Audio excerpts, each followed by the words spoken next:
رب العالمین صلی اللہ علی محمد و آلہ اجمعین واللعنۃ الدائمۃ علی اعداء محمد و آل محمد اما بعد وفقنا اللہ و ایاکم للعلم والعمل الصالح انشاءاللہ تعالی۔ ہماری ترتیب منہاج کے مسئلہ نمبر 8 کے اوپر ہے، اور یہ بات واضح ہوئی گزشتہ درس سے کہ کسی فقیہ کے عالم ہونے کی تشخیص کرنا اور سب سے زیادہ افقہ اور عالم کی تقلید کرنے کا مسئلہ تب پیش آتا ہے کہ جب اس فتویٰ میں فقہاء کے درمیان اختلاف ہو اور انسان بھی احتیاط والی پالیسی پہ نہ چلنا چاہتا ہو، یا مسئلہ ایسا ہو کہ اس میں احتیاط ہو ہی نہ سکتی ہو، یا احتیاط ہو سکتی ہو لیکن انتہائی شدید ہو، عسر و حرج کا شکار ہو جاتا ہو، تو انسان یعنی احتیاط یا تو اپنی مرضی سے نہیں کرنا چاہتا یا احتیاط ہو نہیں سکتی۔ اب وہ اس بات کی ضرورت محسوس کرے گا کہ جب فقہاء کے فتاویٰ میں اختلاف ہے تو مجھے عالم فقیہ کی طرف جانا ہے کہ جو سب سے زیادہ استنباط کی صلاحیت رکھتا ہے، کیونکہ اس سے مجھے یہ احتمال زیادہ پیدا ہوتا ہے کہ اس کی جو تحقیق ہے وہ واقعے کے زیادہ کیا ہوگی، قریب تر ہوگی، اور یہ واقعے کے قریب تر پہنچنے کے اندر باقی فقہاء سے بہتر ہوگا۔ اب اس کی تشخیص کے لیے ہم نے آپ کی خدمت میں یہ رکھا کہ ہمارے فقہاء اس بات کی تائید نہیں کرتے کہ کوئی رسمی ادارہ بنایا جائے اس کام کے لیے کہ جو باقاعدہ اعلان کرے کہ یہ ہمارا فقیہ عالم ہے اور سب لوگ اس کی تقلید کریں، ٹھیک ہے۔ جس طریقے سے کہ عیسائی مذہب میں ایک ادارہ موجود ہے کہ وہ اپنے مرجع کا، اپنے بابا کا اعلان کرتے ہیں اور پھر سب لوگوں کو اس کو قبول کرنا پڑتا ہے، تو ہمارے فقہاء نے اس چیز کی تائید بالکل نہیں کی، بلکہ اس کو خطرناک جو ہے وہ قرار دیا، اور یہ بات واضح کی کہ اہل بیت علیہ السلام کی روایات میں ہمیں کسی قسم کا اس طرح کا اشارہ نہیں بنتا، کہ نہیں ملتا اس قسم کا اشارہ کہ ہم اس چیز کی بنیاد رکھیں اور پھر اس کے اوپر عقلی تجزیے اور جو دور اندیش ہوتے ہیں وہ تجزیے وغیرہ پیش کیے، اور باقی جو ان کے حالات ہیں وہ آپ کے سامنے رکھے کہ اس چیز کا کتنا نقصان ہوتا ہے۔ لہٰذا مرجعیت کی تشخیص اور عالمیت کی تشخیص یہ آزاد رہے گی، یہ ہر فرد کی اپنی ذمہ داری ہے کہ ہر فرد کو فقط یہ سکھایا جاتا ہے، اس کے سامنے ہدایت کے رستے کھول کے رکھ دیے جاتے ہیں کہ تم نے مرجع اعلیٰ کو تلاش کرنے میں، عالم فقیہ کو تلاش کرنے میں اپنی خواہش نفس کو سائڈ پہ رکھ دینا ہے، اپنے جذبات کو سائڈ پہ رکھ دینا ہے، اپنے قومی تعصب کو سائڈ پہ رکھ دینا ہے، اور جو اہل علم حضرات ہیں جن کے اوپر تمہیں بھروسہ ہے ان سے معلومات جمع کرنی ہیں اور اس کے مطابق چلنا ہے کہ جو تمہیں زیادہ ماہر فقیہ لگے اور اس کے مطابق پھر تمہیں عمل کر لینا ہے۔ اچھا، جب یہ ہم شخصی رکھ رہے ہیں کہ ہر فرد مرجع اعلیٰ کو، عالمیت کو تلاش کرے گا اور اس کو پھر معزول بھی کر دے گا، یعنی اگر کچھ عرصے بعد اس کے لیے ثابت ہوتا ہے یا کسی فقہی مسئلہ میں ثابت ہو جاتا ہے کہ اس مسئلہ میں فلاں فقیہ عالم ہے، یہ میرے والا فقیہ عالم نہیں ہے، تو وہ اپنے پہلے والے فقیہ کی تقلید کو معزول کر دے گا، یعنی مرجعیت کو معزول کر دینا۔ تو مرجعیت کو معزول کرنا، اختیار کرنا، یہ ہر فرد کی ذمہ داری ہے، نہ ہم کسی کو مجبور کرتے ہیں، نہ کوئی ادارہ مجبور کرتا ہے، کوئی کسی کو مجبور نہیں کرتا۔ جب آپ مرجع کی تشخیص کے اوپر کسی کو مجبور نہیں کرتے، فقط اسے رہنمائی دیتے ہیں، تو یہ کیسے آپ کہہ سکتے ہیں کہ میں تقلید کے اوپر کسی کو مجبور کروں گا؟ تقلید کو اور رہنمائی دیں گے، آپ کہیں گے دین آپ کا بھی ہے، ہمارا بھی ہے، آپ نے بھی دین کے اوپر عمل کرنا ہے اور ہم نے بھی عمل کرنا ہے، تو لہٰذا آپ کوئی ایسا طریقہ ڈھونڈو کہ آپ نماز، روزہ، حج، زکوٰۃ، خمس، اپنے کاروبار جو بھی آپ انجام دو، کم از کم اتنا آپ کو اطمینان ہونا چاہیے کہ میں جو انجام دے رہا ہوں اس کے اندر شریعت کی مخالفت نہیں ہو رہی، اہل بیت کے حکم کی مخالفت نہیں ہو رہی، تو اس کا کوئی طریقہ آپ بنا لو جس کے اوپر آپ کی عقل مطمئن ہو، تاکہ قیامت کے دن جب اسی عقل سے اللہ سوال کرے گا تو آپ کی عقل وہاں پہ جواب دے سکے، کیونکہ یہ روایات ہم نے آپ کے سامنے رکھی کہ اللہ نے یہ فرمایا کہ میں اسی عقل سے سوال و جواب کروں گا، اور اسی کو حجت باطنی قرار دیا ہے۔ تو اگر عقل جو ہے وہ اندر سے آوازیں دے رہی ہے کہ بھئی سسٹم گڑبڑ ہے، میں نانی دادے اور اپنے علاقے میں جو مشہور لوگ ہیں ان کے کہنے کے مطابق تو وضو نماز کر رہا ہوں، میت کو غسل بھی دے رہا ہوں، لیکن اتھینٹک لوگ کون ہیں ان کی طرف میں نہیں جا رہا، تو دل کے اندر سے ایک اطمینان کی کیفیت نہیں ہے، اہمیت نہیں دیتے، کہتے ہیں چلو مسئلہ نہیں ہے بھئی یہ مشہور ہے تو اس کے مطابق کر لو، تو پھر یہ قیامت کے دن کیا جواب دے گا؟ اس کی عقل وہاں پہ کیا حجت پیش کرے گی؟ جبکہ اسے عقل اندر سے کہہ بھی رہی تھی کہ یہ کوئی صورتحال اطمینان بخش نہیں ہے۔ تو لہٰذا یہ ہر کسی کی اپنی ذمہ داری ہے، فقط آپ اسے سمجھا سکتے ہیں، اس کے سامنے چیزیں کھول کے رکھ سکتے ہیں کہ یہ صورتحال ہے۔ اچھا، آپ نے ساری چیزیں اس کے سامنے رکھیں، اس کو بتا دیا کہ عالمیت کی تشخیص ایسے کرنی ہے، ایسے علماء سے رابطے کرنے ہیں، ان سے تم نے پوچھنا ہے، اور جو شہرت علماء کے اندر علمی شہرت ہوتی ہے وہاں سے اگر تمہیں اطمینان حاصل ہوتا ہے تو اس کے مطابق تم نے چل پڑنا ہے، اگر اطمینان حاصل نہیں ہوتا تو مزید تحقیق کرنی ہے۔ آخر پہ وہ بندہ کہتا ہے کہ مجھے پھر بھی عالم کا نہیں پتہ چلا، ٹھیک ہے، اب بتائیں میں نے کیا کرنا ہے، ٹھیک ہے۔ تو اس بارے میں مختلف فقہاء کے نظریات ہیں، اور مشہور نظریہ جو کہا جاتا ہے کہ پھر اس بندے کی مرضی ہوتی ہے کہ جس کی مطابق چلے، اور آقا خامنہئی صاحب کا یہ کہنا ہے کہ پھر یہ دیکھے کہ کس کا احتمال عالمیت زیادہ ہے، جس کے بارے میں اس سے زیادہ لگتا ہے کہ یہ کیا ہوگا، عالم ہوگا، یہ اس کے مطابق چلے۔ سید سستانی دامت ظل علی کا کیا فرمانا ہے کہ یہاں پہ ایک اور سیٹ اپ بھی ہے کہ عالم کیسے نہیں پتہ چلا، تو یہ اورع فی الفتویٰ کے بارے میں علم حاصل کرے۔ اورع فی الفتویٰ کیا ہوتا ہے؟ اورع کا مطلب ویسے ورع تقوی سے ہے، لیکن یہاں مراد تقوی کے نہیں ہے کہ وہ نماز شب پڑھتا ہو، 500 رکعت پڑھتا ہو، ٹھیک ہے، یہ مراد نہیں ہے۔ اورع فی الفتویٰ کیا مراد کہ فتویٰ دینے میں جب وہ تحقیق کرتا ہو تو تحقیق میں بہت ہی زیادہ احتیاط کرتا ہو۔ یعنی فرض کریں کہ ایک تحقیق ہم کر رہے تھے، اس میں ایک حدیث کا ہم نے ترجمہ جب تلاش کیا تو ہم نے اپنے حافظی کے اوپر اعتماد کیا کہ یہ حدیث کے الفاظ ہیں اور ان کا ترجمہ یہ بنتا ہے، تو ہم اسی کے مطابق ترجمہ کر کے فتویٰ دے دیا کہ یہ امام علیہ السلام کا حکم ہے۔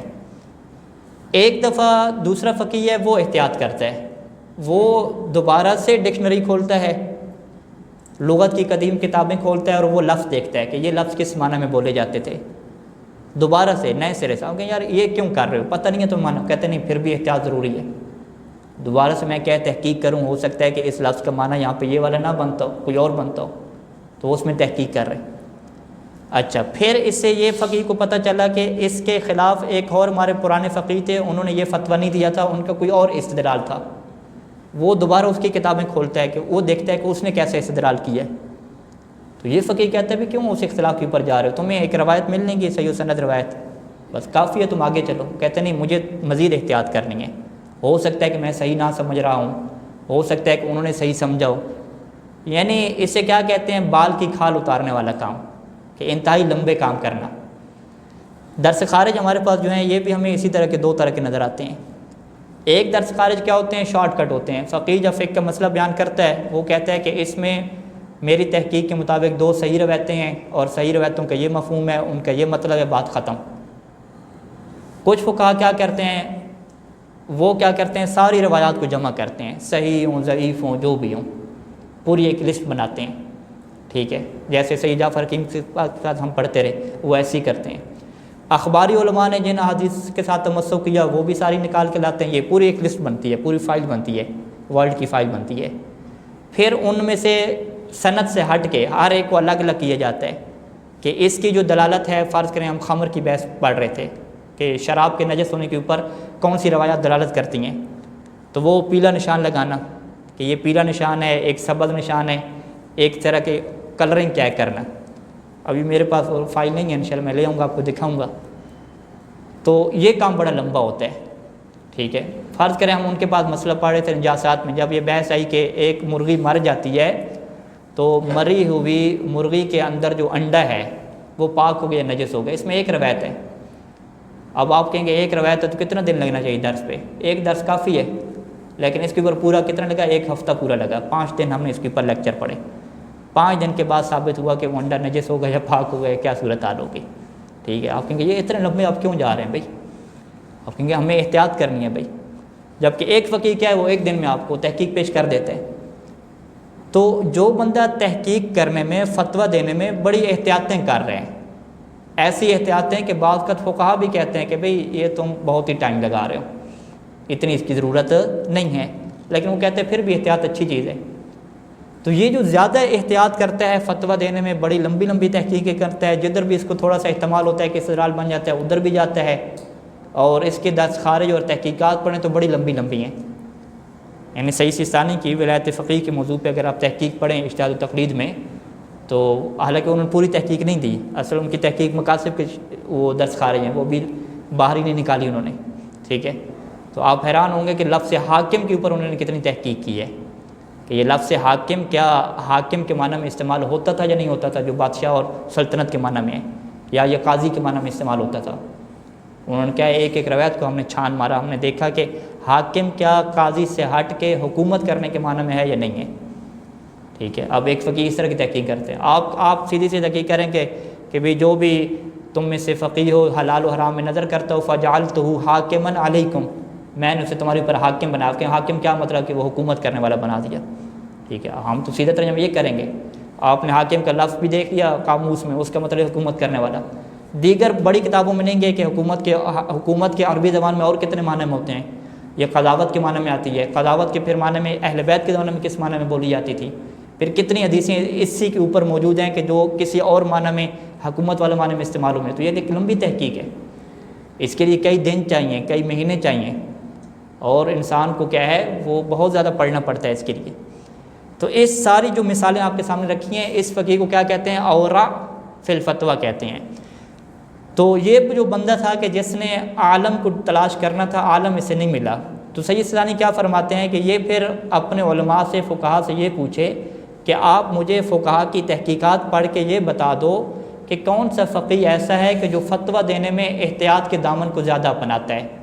یعنی اورع ہے، اورع کیا مطلب؟ یعنی فتویٰ دیتے وقت تحقیق کو بہت پھیلا دیتا ہے، جدھر بھی احتمال ہوتا ہے تحقیق ہے وہ ادھر بھی جاتا ہے.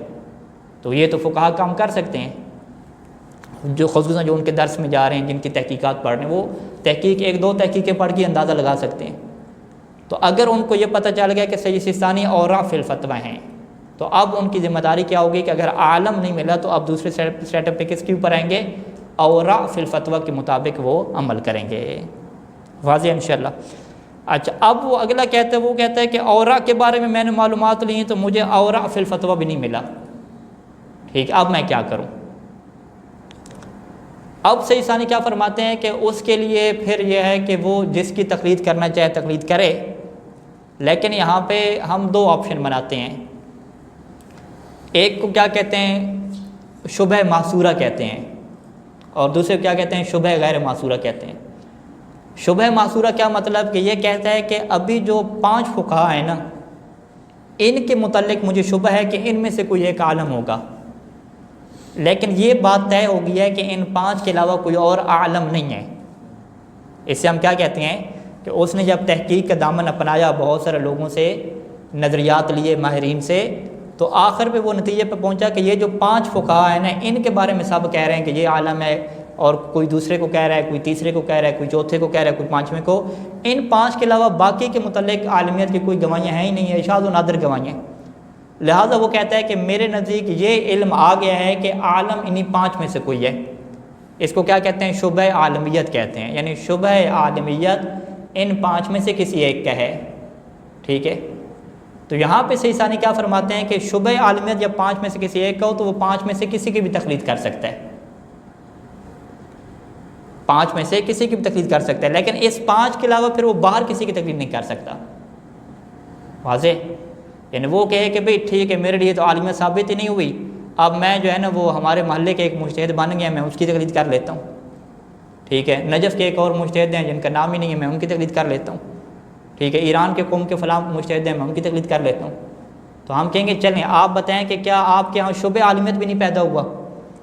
آپ نے جو اتنی تحقیق کی معلومات نہیں، کوئی 4-5 فقہا بھی ایسے نہیں بنے کہ جن کے اندر آپ کو لگے کہ انہی میں سے کوئی ایک عالم ہوگا؟ اگر وہ کہ ہاں ایسا تو ہے بھئی، ابھی جو مشہور مراجع ہیں، ٹھیک ہے، جو 5-6 ہیں، 7-8 ہیں، مشہور ہیں، یقیناً انہی میں سے کوئی ایک عالم ہے، ان کے علاوہ تو کوئی نہیں ہے. آپ کہیں گے اچھا انہی میں سے کوئی عالم ہے تو پھر آپ انہی میں سے کسی کی تقلید کرو گے، انہی میں سے کسی کی تقلید کرو، اور جو فتویٰ آپ کو آسان لگے اس کے مطابق عمل کرو. ان سے باہر آپ، یہ اہل سنت والا نظام نہیں چلے گا کہ گلی کا کوئی بھی مفتی جو آپ فتویٰ لے لو اس کے مطابق آپ چل پڑو. نہیں، نظام مرجعیت میں پھر آپ کو یہ ذمہ داری نبھانی ہوگی. واضح؟ اچھا، اس میں بھی سید ثانی نے کہا کہ وہ ان میں سے کسی ایک کی تقلید کر سکتا ہے، لیکن اگر صورتحال ایسے ہو کہ ادھر سے بھی وجوب کا فتویٰ ہو، یعنی 5 فقہا وجوب کا فتویٰ دے رہے ہوں، ٹھیک ہے، جو فتویٰ دے رہے ہوں وجوب کا، جو فتویٰ نہیں دے رہے وہ بھی احتیاط واجب، احتیاط مستحب والا بھی کوئی نہیں ہے، ٹھیک ہے. فرق کیا ہے کہ ایک کہہ رہا ہے کہ تمہارے اوپر پوری نماز پڑھنا واجب ہے، اور دوسرا کہہ رہا ہے کہ قصر نماز پڑھنا واجب ہے، کیا اب بھی اس کی مرضی ہے کہ وہ کسی ایک کے مطابق چلے؟ کہتے نہیں، چونکہ دونوں طرف سے وجوب آ گیا تو وجوب کیا مطلب؟ دونوں طرف سے الزام آ گیا۔ تکلیف الزامی کسے کہتے ہیں؟ جس کو چھوڑنا جائز نہیں ہوتا نا۔ احتیاط مستحب، مستحب، مکروہ، مباح، یہ چیزیں ایسی ہیں چھوڑنا جائز ہے نا۔ مباح کو چلے تکلیف نہیں کہتے ہیں، مستحب، مکروہ، احتیاط مستحب، احتیاط اولا، یہ ساری چیزیں ہیں، یہ الزام نہیں ہوتا۔ حرمت اور وجوب دونوں کو ہم کیا کہتے ہیں؟ تکلیف الزامی کہتے ہیں، کہ انسان کے پاس کوئی آپشن نہیں رہتا۔ تو وہ کیا کہتے ہیں کہ شبہ عالمیت میں آپ کی مرضی ہے کہ کسی بھی فقیہ کے فتویٰ کے مطابق چلیں، لیکن شبہ عالمیت میں جو نہیں آتے ان کے فتویٰ کے مطابق نہیں چل سکتے۔